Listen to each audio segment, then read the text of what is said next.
আর আমি বারবার একটা কথা বলি যে এই দুনিয়াতে আল্লাহ ছাড়া আমাদের আপন বলে কেউ নাই।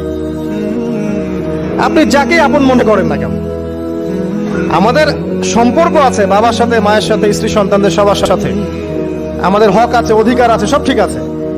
বিশ্বাস করেন আল্লাহ ছাড়া আপন বলে আপনার কেউ নাই। এই যে গার্লফ্রেন্ডকে আপন মনে হয়, এরা আপন না। স্ত্রী সন্তানদেরকে খুব আপন মনে হয়, আপনার মৃত্যুর পর 40 দিন সময় লাগবে না সব ভুলে যেতে। পিতা মাতা ভাই বোন সবাইকে আপন মনে হচ্ছে। পিতা মাতার স্থান বাবা মার পরে, আল্লাহ রসুলের পরে, সেটা ঠিক আছে, তো আপন আল্লাহ ছাড়া তারা নন। আপনি তাদের মনোভূত ভাবে নিজে প্রতিষ্ঠিত হতে পারবেন না, তারা আপনাকে চিনবে না।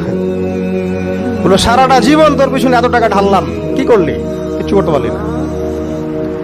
আবার এখন যারা পিতা মাতা হয়েছেন, সন্তানদেরকে আপন মনে হচ্ছে, দেখবেন